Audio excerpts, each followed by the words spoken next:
So, question number 51. How is permaculture different from conventional chemical farming? इसमें comparison is between permaculture and chemical farming. So, statement 1. Permaculture farming discourages monoculture practices, but in conventional farming, permaculture में monoculture practice नहीं होती, but in conventional farming, monoculture practices are predominant. Monoculture practice यानी growing of one crop like wheat grow कर दिया या फिर rice grow कर दिया, तो ये कन्वेंशनल फार्मिंग में होता है. पर्माकल्चर में there is permaculture promotes diversification of crop, साथ में मिलेट्स ग्रो कर ली या लेग्यूमिनस क्रॉप ग्रो कर लिए, तो ये तो option 1 would be correct. Also in 9th part I said जब कंपैरिजन होता है दो स्टेटमेंट में तो चांसेस कि वो गलत होने के. However in all this 1 2 3 4 statement there is comparison, तो हम वो ट्रिक नहीं ला सकते हैं. और प्लस हम नॉलेज से बेसिक कॉमन सेंस से क्वेश्चन सॉल्व इजीली हो सकता है. जैसे first is correct. Then next, second, conventional chemical farming can cause increase in soil salinity, right? Conventional farming में we use lots of water, chemical fertilizers and all, तो वो soil salinity increase कर देते हैं, correct? But occurrence of such phenomena is not observed in permaculture. हाँ, क्योंकि permaculture promotes healthy agriculture practices. This is correct. Next, conventional chemical farming यानी जहाँ flood irrigation या वैसे intense water irrigated crops grow किए जाते हैं, is easily possible in semi arid region. नहीं, हाँ तो अवेलेबिलिटी वाटर की है, कन्वेंशनल फार्मिंग प्रैक्टिस करना टफ है. This is wrong. Fourth, third option जैसे हमने डिलीट किया, आंसर वुड बी बी और C. Fourth, practice of mulching is very common in permaculture farming but not necessarily so in conventional chemical farming. Mulching is a good practice, environmental friendly. Answer 4 would be correct. B. 1 2 and 4. Next question. Question number 52. With reference to palm oil, consider the following statement. ऐसा option format आ जाता है, chances की एक option गलत हो सकता है, पर साइंस में एनवायरनमेंट में ऑल करेक्ट के ऑप्शन ज्यादा होते हैं. पर देखते हैं statements. Option 1, the palm oil tree is native to South East Asia. Is native to South East Asia, ये मैंने 7th या 8th लक्ष्य कोड सीरीज में बताया था. अगर नेटिव, इंडिजीनियस, ओरिजिन, एंडेमिक ऐसे अगर वर्ड्स आ जाते हैं ओरिजिन रिलेटेड, तो देर आर मतलब हाई चांसेस कि वो गलत होते हैं. ये पाम ऑयल वगैरह साउथ एशियन का नेटिव प्लांट नहीं है. ये इंट्रोड्यूस किया गया था वहां के लोकल फूड क्रॉप को हटाकर. कमर्शियल फार्मिंग जब कॉलोनाइजर्स आए थे, उन्होंने कमर्शियल फार्मिंग का प्रोडक्शन स्टार्ट किया था. ऐसी साउथ ईस्ट एशिया में भी कमर्शियलाइजेशन ऑफ एग्रीकल्चर हुआ था, तब ये पाम ट्रीज वगैरह इंट्रोड्यूस होते हैं. तो नेटिव नहीं है, इंट्रोड्यूस हुआ था. This is wrong. Second, palm oil is a raw material for some industries producing lipstick and perfume general. This is correct. Third, the palm oil can, जैसे पतंजलि में भी ये यूज होता है प्रोडक्ट्स में. Third, the palm oil can be used to produce biodiesel. This is correct. Can be used. Option 2 and 3. B option would be correct. Next, 53. With reference to the Indus River system, of the following 4 rivers, 3 of them pour into one of them, which joins the Indus directly. इनमें से कौन सी 3 river हैं जो 1 river से मिलकर directly Indus से connect होती है? Among the following, which one is such that joins the Indus directly? Indus directly कौन सी join होती है? Answer is Satluj. Satluj joins Indus directly. This is correct. Next, question number 5. With reference to India, Didwana, Kuchaman, Sargol and Khatu are the names of. अब मुझे common sense वहां ये लगा था, कच्चामन जब मैंने पढ़ा तो मुझे गुजरात के कच्छ रीजन की याद आ गई थी. वो KUTCH पर एक कच्छ KUCA मन, उसकी याद आ गई थी. In Gujarat is famous for saline lakes and all. Answer तब मुझे लगा डी, सलाइन लेक्स. मैंने ये रिस्क लिया था. मैंने 2018 से लेकर 2022 में जो अटेम्प्ट किए जिसमें मैंने सारी GSP कट ऑफ क्लियर करी, उसमें मैं ऑलमोस्ट 90+ क्वेश्चन अटेम्प्ट करता था. इस वजह से ये मैंने रिस्क लेकर अटेम्प्ट किया था. This was the right option. Then question number 55. Consider the following rivers. Option 1, Brahmani, Nagwali. Third, Subarnrekha. Fourth, Vamsar. इसमें से कौन सी river, which of the following rise from Eastern Ghat? Eastern Ghat से which of the following river rise? Option B, 2 and 4 would be correct. अगर आपको ये knowledge से आता है, आपने ज्योग्राफी पढ़ी है रिवर सिस्टम, तो आप कर पाते, नहीं तो इसमें ट्रिक्स एंड टिप्स यूज नहीं होगी. Otherwise skip. Next question. Next, question number 56. Consider the following statement. The Global Ocean Commission grant license for seabed exploration and mining in international water. This is the name of specific global organization. As I said कि अगर international organization का नाम दिया जाता है, that is a red flag. Chances होते हैं उसकी गलत होने के. So this is a wrong statement. Next, India has received license for seabed mineral exploration in international water. This is good, positive. Third, rare earth minerals are present on seafloor in international water. Common sense, rare earth mineral obviously present होंगे हर reason में कुछ ना कुछ है. Option B, 2 and 3 would be correct. Next, among the following, which one is the least water efficient crop? Least efficient water crop सुनते ही तुरंत दिमाग में आ जाना चाहिए राइस शुगर केन. ये बहुत बेसिक कॉमन नॉलेज है. Answer is sugar cane. Basic easy question. Question number 58. Consider the following statement. In tropical region, ये जैसे अर्थ है equator, this is Latin American country. In the tropical zone, the western section of the ocean are warmer than the eastern section. Eastern section से ज़्यादा warm western section होता है, owing to the influence of trade wind. Actually, water जो वो trade winds ऐसे flow होती है tropical region में. This is tropical region. ये ट्रॉपिकल रीजन है. ये अर्थ है, ये हमारा प्लेनेट. ये लैटिन अमेरिका कंट्री है. ये ट्रॉपिकल रीजन है. तो ट्रेड विंड्स इस साइड फ्लो होती है. तो जब ट्रेड विंड फ्लो होती है तो वाटर होता है. वाटर इधर साइड ना, कंट्री की साइड ना जाने की बजाय इट गेट्स डाइवर्टेड. तो इसलिए ट्रॉपिकल रीजन में ट्रेड विंड्स की वजह से हॉटर हो जाता है. तो दिस इज करेक्ट, वार्म हो जाता है. Then second, temperate in the temperate zone, यानी ट्रॉपिकल के नीचे इधर side, in the temperate zone, westerlies make the eastern section of the ocean warmer. अब वेस्ट इधर winds ईस्टर्न साइड में winds away from coast blow करती हैं. तो ये ऑप्शन ईस्ट साइड है, वो वार्म हो जाती है. Option C, both 1 and 2 would be correct. भी बेसिक एनसीईआरटी क्वेश्चन है, पता होना चाहिए.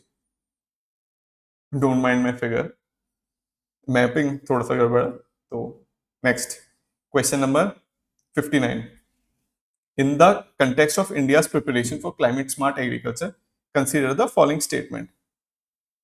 The climate smart village approach in India is a part of a project led by Climate Change, Agriculture and Food Security (CCAF) and International Research Program. ये international research programme दिया गया, पर ये CCAF दोनों में दिया गया. तो आप इसको गलत नहीं कर सकते क्योंकि इसमें दोनों, ऐसा कोई ऑप्शन नहीं है जिसमें दोनों गलत हो.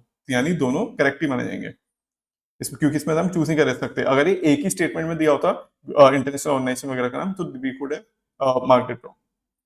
ये करेक्ट है. Second, the project CCAFS is carried out under consultative group on international agriculture research headquartered in France. Correct. Third, International Crop Research Institute for Semi-Arid Tropics in India is one of the CGIAR research center. One of the general statement. Correct. इसमें हमें कोई भी red flag नहीं मिला. Answer D, 1, 2 and 3 would be correct. Next, 60. Leaf litter decomposes faster than in any other biome, and as a result, the soil surfaces is often almost bare. Apart from trees, the vegetation is largely composed of plants form that reach up into the canopy vicariously by climbing the trees or growing as epiphytes rooted on the upper branches of tree. क्या होता है, tropical region में बहुत dense forest होते हैं, rain water इतना ज्यादा होता है. डेंस फॉरेस्ट की वजह से जो लोअर लेवल पर प्लांट्स होते हैं उनको सनलाइट नहीं मिल पाती. तो सनलाइट लेने के लिए जो लोअर प्लांट्स होते हैं, that those climb on tall trees, जिससे वो ऊपर जाकर सनलाइट ले पाए. तो answer D, tropical rain forest. ये 23 या 24 में ऑलमोस्ट सिमिलर क्वेश्चन पूछा गया था. पीवाईक्यूज रिपीट होते हैं. Next, the vegetation of savanna consist of grassland with scattered small trees but extensive areas have no trees.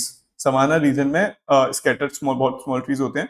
The forest development in such areas is generally kept in check by which one of the, by one or more or a combination of some of those conditions. इसमें condition दी गई हैं. Which of the following conditions are correct? इसमें 5 option दिए हैं. 5 में से grazing herbivorous देख के पता चल जाता है कि हर्बीवोरस इसमें ग्रासलैंड्स में होते हैं सवाना जैसे. तो ये करेक्ट होगा. चेक करते हैं इसकी वजह से. ऑप्शन थर्ड किसमें है? 2, 3, 4 या फिर 1, 3, 5, 3, 3 दोनों में है। नेक्स्ट, सीजनल रेनफॉल, ये भी हमें पता है कि सीजनल जो सवाना रीजन होता है, वैसे सवाना रीजन होते हैं टेम्परेट, इसमें rainfall is very less, tropical में ज्यादा होती है, तो ये भी हमें पता है कि इसकी वजह से ट्रीज की ग्रोथ कम होती है। Fourth is also correct, only C is the option जिसमें सेकंड, थर्ड, फोर्थ, 3 और 4 दोनों ऑप्शन आ रहे हैं, answer C would be correct. Next question, question number 62, with reference to the water on the planet earth, consider the following statement: the amount of water in the rivers and lakes is more than the amount of groundwater. This is wrong, 2013 में भी similar question repeat हुआ है, geography की book में भी है। सबसे ज्यादा फ्रेश वाटर आइस कैप्स में होता है, ग्लेशियर में होता है, देन उसके बाद ग्राउंड वाटर, फिर उसके बाद ग्राउंड वाटर के बाद रिवर में होता है। ठीक है, तो the amount of water in river and lake is more than the amount of ground water, this is wrong, ground water में ज्यादा होता है, रिवर में कम होता है। Second, the amount of water in polar ice caps and glacier is more than the amount of ground water, ये हमें पता है, option B 2 only would be correct. ये बेसिक क्वेश्चन था। Question 63, consider the following statement. पहले option second देखेंगे, correct बताना है। आप क्वेश्चन जब आता है ना, ये प्लीज नोटिस कर लीजिएगा कि करेक्ट है इनकरेक्ट, बहुत सारे स्टूडेंट्स इधर रॉन्ग, गलत चीज मार्क करते हैं। Second statement, tamarind tree is endemic to South Asia, मैंने बताया था endemic, native, origin, indigenous, these are very big red flag, chances उनकी गलत होने के ज्यादा होते हैं। Option second would be incorrect, यानी बी और सी में से करेक्ट है, दोनों में 3, 4 आ रहे हैं। देखते हैं फर्स्ट सही है या फिफ्थ सही है। फिफ्थ क्या दे रखा है, seeds of moringa and turmeric can be used in the production of biofuel, कि मोरिंगा, बहुत सारे प्लांट्स ऐसे बायोफ्यूल में अधिकतर सब यूज हो जाते हैं, can be general statement. First, moringa drum seed is a leguminous evergreen, specific, this is not, moringa is not evergreen, this is deciduous, तो first is wrong, fifth is correct, option B 3, 4, 5 is the correct answer. Next, 64, the black cotton soil of India has been formed due to the weathering of brown forest soil, fissure volcanic rock, granite and shale and limestone। ये हमने basic geography में पढ़ा है। India का southern part is a part of Deccan trap, जब geography में वो landform shift हो रही थी, तब वोल्केनिक एरप्शन नीचे साउथ इंडिया में ये हुआ था, उसकी वजह से ये ब्लैक कॉटन सॉइल डेवलप हुई, फिशर वोल्केनिक रॉक से ये निकला black cotton soil. This is basic geography question, NCERT में है। Next question 65, with reference to recent development regarding recombinant and recombinant vector vaccine, consider the following statement. Statement 1, genetic engineering is applied in the vaccine, in the development of these vaccine, this is correct, genetic engineering होती है तभी ये vaccines develop होती हैं। Then bacteria and virus are used as vector, this is also correct। जैसे Covid virus हुआ था, तो डेट इज द वायरस, तो उसमें कंपनी ने रिकॉम्बिनेंट टेक्नोलॉजी यूज करके वैक्सीन बनाई थी, बैक्टीरिया में भी सिमिलरली यूज हो जाती हैं, तो ऑप्शन ए दोनों are correct, C option B and C. Next question 66, in the context of hereditary disease, consider the following statement. First, passing of mitochondrial disease from parent to child can be prevented by mitochondrial replacement therapy either before or after in vitro fertilization of egg, this is correct, knowledge का question है, आपने अगर पढ़ा होगा इसको तभी कर पाएंगे। Second, a child inherits mitochondrial diseases entirely from mother and not from father, again ये उसका नॉलेज का क्वेश्चन है कि जो मदर का एग होता है उसमें mitochondria is present outside the nucleus, तो उसमें इसकी वजह से चाइल्ड में वो डिजीज आ सकता है, तो this is also correct, option C both 1 and 2। Next question 67, Bollgard 1 and Bollgard 2 technologies are mentioned in the context of B developing genetically modified crop plants, this is very basic, मतलब Bollgard, ये BT cotton, ये यही होते हैं genetically modified. Question number 68, in the pressure cooker, the temperature at which food is cooked depends mainly upon which of the following। Pressure cooker होता है, हमें basic, हमें ये पता है कि टेम्परेचर फूड का हम ये अज्यूम करते हैं कि टेम्परेचर जितना ज्यादा उसका फ्लेम का होगा उतना ज्यादा उसका टेम्परेचर होगा। अब ये मुझे पता था, ये बेसिक चीज है, यूपीएससी ने ये वाला स्टेटमेंट यहाँ क्यों डाला है, और ऑप्शन भी इस फॉर्मेट में था, तो मुझे रेड फ्लैग लगा। तो area of the hole in the lid, this was unusual for me, मैं साइंस बैकग्राउंड से नहीं हूँ, तो ये मुझे अनयूजुअल लगा। Second, third, weight of the lid, ये भी अनयूजुअल लगा, ये बहुत कॉमन स्टेटमेंट लगा। और ऑप्शन फॉर्मेट भी मुझे लग रहा था कि एक ऑप्शन गलत हो सकता है, तो I mark 1 and 3 correct, option C correct, answer is 1 and 3। ये थोड़े इंट्यूशन, कॉमन सेंस, ये सब लगाने पड़ते हैं। 69, consider the following, which one of the following can be cultured in the artificial synthetic medium, artificially कौन से क्रिएट किए जा सकते हैं, बैक्टीरिया, फंजाई, वायरस। अब ये न्यूज में था कि कोविड वायरस, जो वायरस है कोरोना, तो कोरोना वायरस क्या चाइना ने लैब में प्रोड्यूस किया था, डब्ल्यूएचओ ने मना किया कि नहीं, वायरस ऐसे आर्टिफिशियली सिंथेटिकली क्रिएट नहीं किए जा सकते, वो बैट या वाइल्ड एनिमल से ट्रांसफर होते हैं। तो इसलिए यूपीएससी ने क्वेश्चन नॉलेज चेक करने के लिए दिया था, तो वायरस इज रॉन्ग, इसलिए option A 1 and 2 would be correct. Next, question number 70, consider the following statement, adenovirus have single stranded DNA genome whereas retroviruses have double stranded DNA। ये wrong है, adenovirus का डबल होता है और इसका ये single होता है, ये ऑपोजिट कर दिया है, this is a wrong statement, UPSC comparison में अधिकतर ये ऑपोजिट कर देता है। Second, common cold is sometime general caused by an adenovirus whereas AIDS is caused by retrovirus, this is correct, option B 2 only। next, question number 71, water can dissolve more substances than any liquid because water is dipolar in nature। अगर ये आपने पढ़ा है, सुना है तो attempt करिएगा, नहीं सुना तो प्लीज स्किप इट। मैंने इसलिए किया था क्योंकि मैंने तीनों चीजें सुन रखी थी, पर ये मुझे अलग लगा, ये वाली चीज, this was option B, C and D was very normal common statement, तो मैं ए मार्क करके आया था। पर आप ये इतना रिस्क नहीं प्लीज लेना, अगर आपने सुन रखा है तो attempted, otherwise skip it. Question 72, with reference to street lighting, how do sodium lamps differ from LED lamps? Sodium lamps जो ट्रेडिशनल होती हैं उससे एलईडी लैंप डिफर कैसे करती हैं? पहले सेकंड स्टेटमेंट 2 देखेंगे, as street light sodium lamps have longer life span than LED lamps. तो ये बोल रहा है कि सोलर लैंप में लाइफ ज्यादा होती है than LED, this is wrong. ये हम एलईडी लैंप्स की तरफ ट्रांजिशन इसलिए कर रहे हैं क्योंकि एलईडी की लाइफ ज्यादा होती है, सोडियम की कम होती है, इट्स नॉट सस्टेनेबल, तो ऑप्शन 2 वुड बी इनकरेक्ट। ए या सी में से करेक्ट ऑप्शन हमें चूज करना है कि कौन सा होगा। फर्स्ट, सोडियम लैंप्स, दोनों में 3 ऑप्शन आ रहा है।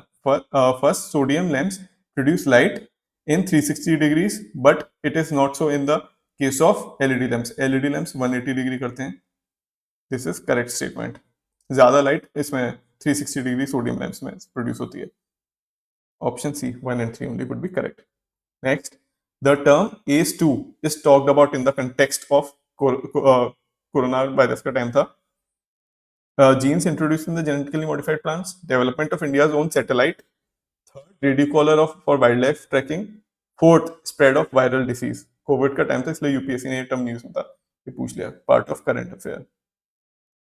Next, question number 74, bisphenol A, a cause of concern, is a structural key component in the manufacture of which of the following kinds of plastic?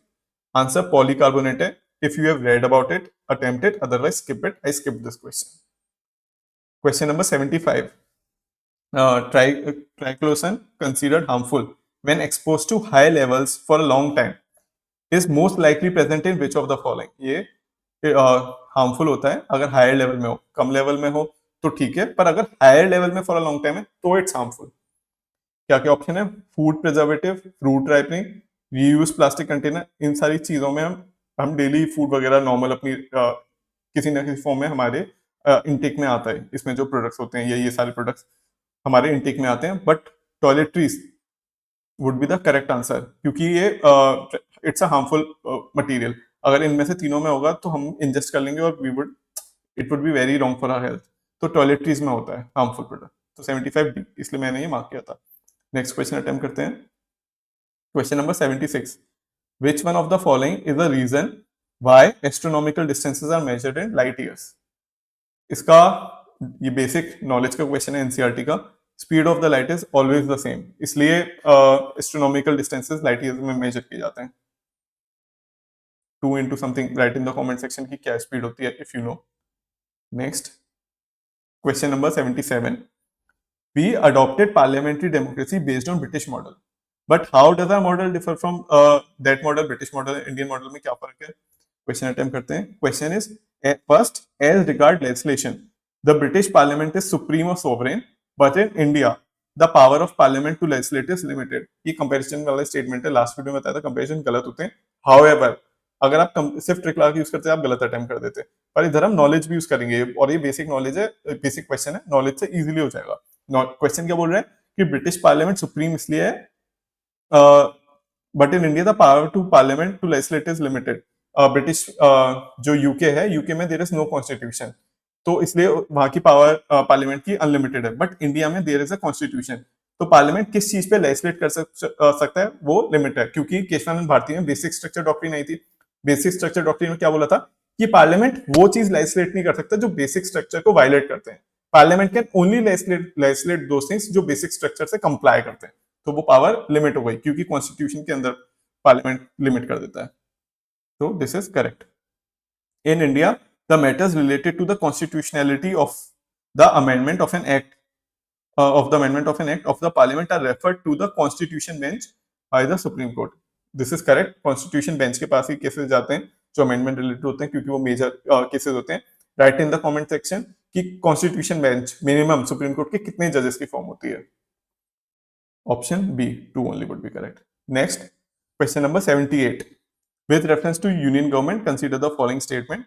Statement 1, N Gopalaswami Ayyangar committee suggested that a minister and a secretary be designated solely for the purpose of subject of administrative reform and promoting it, solely for pursuing this subject. This is wrong statement. Second, in 1970 the Department of Personnel was constituted on the recommendation of ARCE. 1966 ये बहुत important famous report है, and this was placed under Prime Minister charge. अभी भी ये Department of Personnel is under PMO. So this is correct statement. Answer 2 only. Next, 79. Right to privacy is protected under which article of the Constitution? ये basic है. Right to life and liberty, article 21. ये question last 6 years में UPSC 3 बार same question पूछ चुका है. Question number 80. UPSC ने question drop कर दिया था, we want attempt it. Next, question number 81. 81 क्या बोल रहा है? Consider the following statement. First statement, right to city is an agreed human right and the UN Habitat monitors the commitment made by each country in this regard. This is wrong statement. जब international organisation आ जाती है किसी भी एक statement में तो this is a red flag. Next, second, right to city gives every occupant the right to reclaim public spaces and public participation in the city. This is right की बात कर रहा है, positive, correct. Third, right to city means that the state cannot deny any public service facility to the unauthorized colony in the city. unauthorized colony में भी basic services like electricity, drinking water, these are fundamental right, तो वो देना भी जरूरी है. This is positive, correct. Option D 2 and 3 would be correct option. Question number 82. With reference to India, consider the following statement. First, judicial custody means an accused is in the custody of the concerned magistrate and such an accused is locked up in police station, not in jail. ये गलत है. Judicial custody में concern magistrate के पास वो होता है accused, but such accused locked in police station. This is wrong. Lockup में नहीं होता जो अक्यूज. अगर जुडिशियल मैजिस्ट्रेट जुडिशियल कस्टडी में तो वो डिस्ट्रिक्ट जेल्स वगैरह होती हैं तो जेल में जाता है, ना कि पुलिस स्टेशन में. पुलिस स्टेशन में कब जाता है? पुलिस कस्टडी में पुलिस स्टेशन में जाता है, पर जुडिशियल कस्टडी में जेल में जाना पड़ता है. Next, option 2, judicial during judicial custody the police officer in charge of the case is not allowed to interrogate the suspect without approval of the court. क्योंकि जुडिशियल कस्टडी में तो judicial की responsibility है, तो पुलिस को permission लेनी पड़ती है इंटरोगेट करने के लिए. अगर पुलिस कस्टडी में है तो इंटरोगेट करने के लिए परमिशन नहीं लेनी पड़ती. Option B 2 only would be correct. Then question number 83. With reference to India consider the following statement. When a prisoner makes out a sufficient case, parole cannot be denied to such prisoner because it becomes a matter of his right क्या prisoner के लिए इतने right India की laws वगैरह ने बनाए हैं? नहीं, it's not a matter of right, it's a matter of state discretion, state के ऊपर है कि क्या वो पेरोल देना चाहती है कि नहीं, क्योंकि वो कन्विक्टेड लोगों के लिए राइट्स हैं, पर कन्विक्टेड पर्सन जो वो प्रिजनर है उसके लिए राइट नहीं है, वो स्टेट के डिस्क्रेशन के ऊपर है। अगर अच्छा वो परफॉर्म वगैरह वो करता है प्रिजनर जेल में, if he is peaceful in the jail and all, तो उसको पेरोल यूजुअली देता है state. This is the wrong statement, it's not a matter of right. Second, state government have their own prisoner release on parole rule, state के अलग से खुद से rules regulation होते हैं प्रिजन के राइट्स। कमेंट सेक्शन में लिखिएगा कि prison system is in the central list, concurrent list या state list. Option B two only would be correct.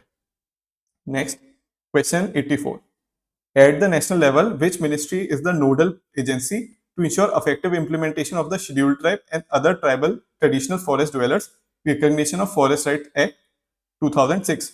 ये शेड्यूल्ड ट्राइब वाला एक्ट था 2006 का, ये किस मिनिस्ट्री के आता है के अंदर आता है? It's related to tribal affairs, तो it is under D, tribal affair ministry. Next question, question number 85, a legislation which confers on the executive or the administrative authority an unguided and uncontrolled discretionary power in the matter of application of law violate which one of the following article? यानी कौन सा article is related to arbitrary power नहीं होनी चाहिए इसके पास, executive के पास? It is article 14 which is about right to equality. तो इसमें यह दिया गया कि कुछ आर्बिट्री एक्शन स्टेट नहीं ले सकता है लोगों के लिए। Option article 14, this is interesting knowledge based question. Question number 86, question क्या बोल रहा है? Which one of the following in Indian polity is an essential feature that indicate it is a federal character? Federal character के लिए कौन सा basic, Laxmikant का question है, कौन सा फीचर होता है? ऑप्शन ए डायरेक्टली लक्ष्मीकांत में बहुत बेसिक है, इंडिपेंडेंस ऑफ जुडिशरी होती है। कौन से, कमेंट सेक्शन में लिखिए कौन से आर्टिकल में ऐसा दे रखा है कि जुडिशरी के पावर सुप्रीम कोर्ट के पास ओरिजिनल पावर है, स्टेट या स्टेट में डिस्प्यूट होता है या यूनियन स्टेट में डिस्प्यूट होता है उसको लेजिस्लेट करने के लिए, इसी से ये इंडिपेंडेंस ऑफ जुडिशरी से फेडरल फीचर माना जाता है। नेक्स्ट क्वेश्चन, क्वेश्चन नंबर 87, ये अगेन नॉलेज बेस्ड क्वेश्चन है। Which one of the following best defines the term state? State में नॉलेज बेस्ड बता देता हूँ थोड़ा। 1933 अराउंड मॉन्टेविडियो कन्वेंशन था। इस कन्वेंशन में दिया गया था कि स्टेट के 4 फीचर होते हैं। कौन से फीचर होते हैं? फर्स्ट, लोग होने चाहिए उस टेरिटरी में, टेरिटरी होनी चाहिए एक, उसके लिए स्टेट के लिए 4 क्राइटेरिया बताए थे किसी कंट्री को, नेशन को स्टेट बनाने के लिए। पीपल, टेरिटरी, सोवरेनिटी होनी चाहिए, सोवरेनिटी यानी एक्सटर्नल अथॉरिटी से इंडिपेंडेंटली डिसीजन ले पाए, ठीक है, इंडिपेंडेंट वो एक्सटर्नल अथॉरिटी के इंडिपेंडेंट डिसीजन। फोर्थ, गवर्नमेंट, कि उस नेशन की प्रॉपर गवर्नमेंट हो। तो these are 4 feature of calling a state, ये कन्वेंशन में लिखा था। ऑप्शन ए, इसमें चारों फीचर है। A community of person permanently occupying a definite territory, person, external control खुद का है, then possessing an organised government. तो ये चारों फीचर उसमें आ गए, option A would be correct. Then question number 88, with reference to Indian judiciary consider the following statement. First, any retired judge of the Supreme Court of India can be called back to sit and act as a Supreme Court judge by the Chief Justice of India with prior permission of President. President से permission लेके क्या chief justice अगर burden ज्यादा है cases वगैरह का, क्या वो किसी भी रिटायर्ड जज को बुला सकता है? तो दिस इज करेक्ट स्टेटमेंट। अगर एनी से आप प्लीज कंफ्यूज मत हो जाना, एनी एक्सट्रीम वर्ड है, पर एनी के अलावा आप नॉलेज लगा के पूरा कंटेक्स्ट ऑफ द ऑप्शन का पूरा देखिए कि बेसिक स्टेटमेंट है, रिटायर्ड जज को बुला सकते हैं अगर केसेस बहुत ज्यादा पेंडिंग है। Second, a high court in India has the power to review its own judgement as the supreme court does. Similar क्या पावर होती है? नहीं, दोनों की पावर कुछ तो डिफरेंस होगा ना, दोनों की पावर रिव्यू करने की अलग अलग है। तो this is wrong, the similarity बता दी तो जिसकी वजह से ये गलत हो गया। Option 1 A only would be correct. Then question number 89, with reference to India, consider the following statement. First, there is only one citizenship and one domicile. हाँ, हमारे पास ओनली से, कंफ्यूज मत हो जाना, नॉलेज बेसिक कॉमन सेंस लगाना है।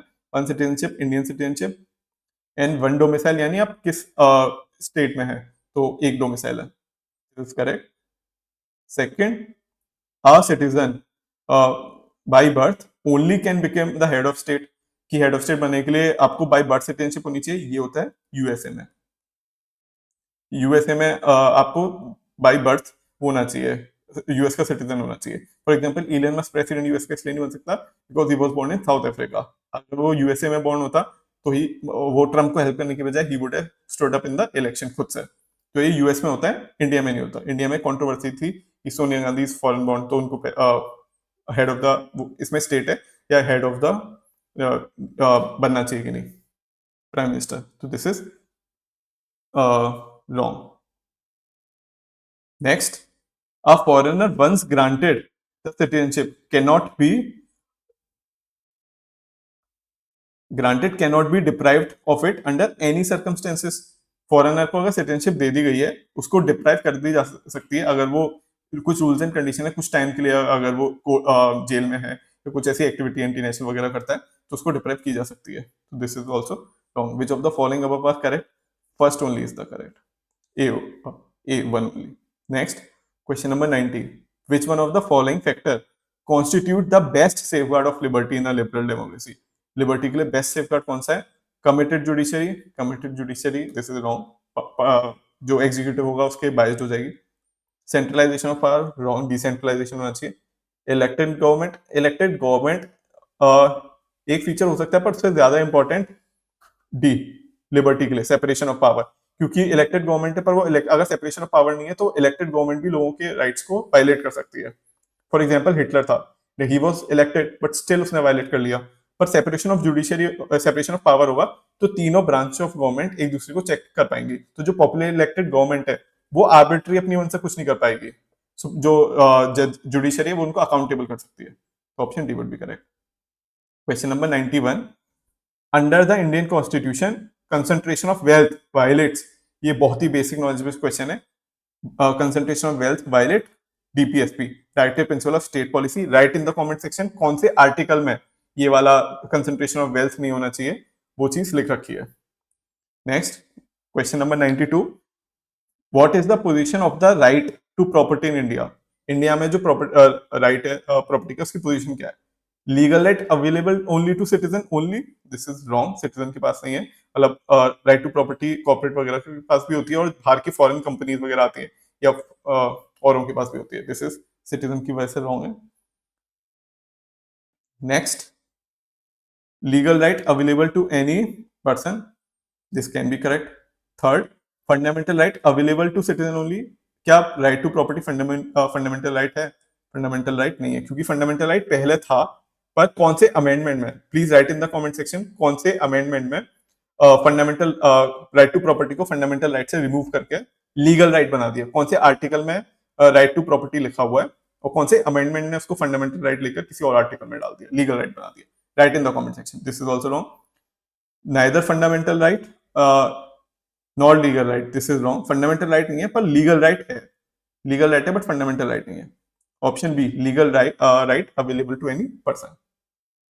Next, 93, what was the exact constitutional status of India on 26th January 1950? Option B direct है, a sovereign democratic republic. Socialist और secular किस अमेंडमेंट से ऐड किया गया था? Write in the comment section. ठीक है, आई होप ये समझ आ गया होगा। Next, 94, constitutional government means D, a government limited by terms of constitution. ये limited government, constitution government, UPSC ने लास्ट 6-7 ईयर्स में सेम क्वेश्चन 3 टाइम्स पूछा गया है, तो इतने क्वेश्चन रिपीट करता है UPSC. Question number 95, with reference to India the term Halbi Ho Kui pertain to, एक चीज नोटिस करिए कि उससे इस क्वेश्चन से पहले भी पॉलिटी का क्वेश्चन है, इस क्वेश्चन के बाद भी ये पॉलिटी का क्वेश्चन है भारत। तो this is polity question. UPSC से सिमिलर टॉपिक के क्वेश्चन एक साथ पूछता है, ये पॉलिटी का क्वेश्चन है, तो ऑप्शन वुड बी करेक्ट जो पॉलिटी रिलेटेड ज्यादा है, क्योंकि बीच में हिस्ट्री का क्वेश्चन यूपीएससी थोड़ी डाल देगा कि पॉलिटी के क्वेश्चन ऊपर नीचे हैं, then in the middle of those two polity question there is art and culture का या अलग इकोनॉमिक क्वेश्चन, तो वो पॉलिटी से रिलेटेड ही ऑप्शन करेक्ट होना चाहिए, closely related to polity. With reference to India the terms Halbi Ho and Kui pertain to dance form, ये art का ऑप्शन है। म्यूजिकल, ये भी आर्ट का क्वेश्चन है। प्री हिस्टोरिक केव पेंटिंग्स, ये भी आर्ट का क्वेश्चन है। अगर ये 3 ऑप्शन दिए होते और चौथा ऑप्शन भी आर्ट रिलेटेड होता तो ये क्वेश्चन यहाँ पॉलिटी में प्लेस नहीं होता, this would have been history art and culture वगैरह में प्लेस होता। बट फोर्थ स्टेटमेंट क्या बोल रहा है, ट्राइबल लैंग्वेजेस, ये शेड्यूल में इंडियन कॉन्स्टिट्यूशन में बहुत कई बार मेंशन है, लैंग्वेज पॉलिटिकल से डिस्प्यूट होते हैं, पॉलिटी का क्वेश्चन है इसलिए डी ऑप्शन इधर प्लेस किया गया है, तो option D tribal language would be correct option. Next question number 96 करते हैं। Consider the following statement in respect of Bharat Ratna and Padma award. First, Bharat Ratna and Padma awards are titles under the article titles under article 18 of Indian constitution. इससे पहले जब भी आप question पढ़ रहे हैं उससे पहले keep in mind which of the statement are not correct. Question को पूछ रहे नॉट करेक्ट, आप करेक्ट ऑप्शन सोच कर अज्यूम कर आप ये क्वेश्चन गलत कर सकते हैं, तो please notice this is not correct. इसमें दिस इज ये ऑप्शन नॉट करेक्ट होगा, नॉट करेक्ट क्योंकि ये टाइटल नहीं होते, दिस इज नॉट टाइटल, तो दिस इज इनकरेक्ट। ठीक है, नेक्स्ट सुप्रीम कोर्ट का जजमेंट था कि आप भारत रत्न अपने नाम के आगे नहीं लगा सकते, बट ये टाइटल में नहीं माने जाएंगे, जैसे सर वगैरह, these are title, these are prohibited, but Bharat Ratna is not prohibited, it is not title, but आप उसको बस ये कंडीशन डाली थी कि अपने नाम में आगे भारत रत्न XYZ या भारत रत्न प्रांकुल ऐसे यूज नहीं कर सकते।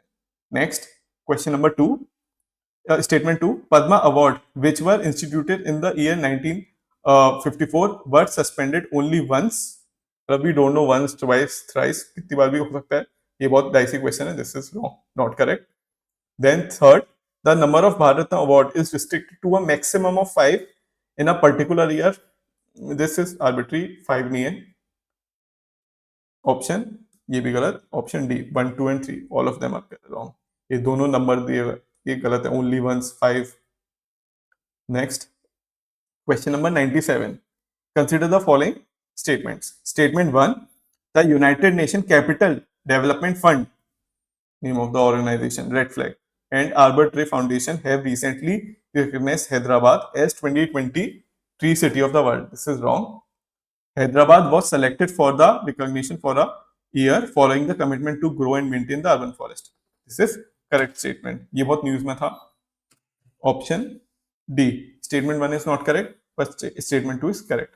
Next, consider the following statement in respect of Laureus World Sports Award, which was instituted in the year 2000. Interesting question. First, American golfer Tiger Woods was the first winner of this award. अगर ये knowledge है तो ये attempt कर सकते हैं, this is correct.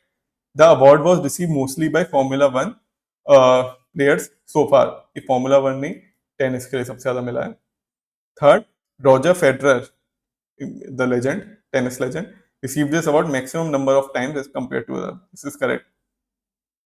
Option सारे option usually correct नहीं होते, तो दिस इज उससे भी हिंट मिल जाती है, option 1 and 3 only would be correct.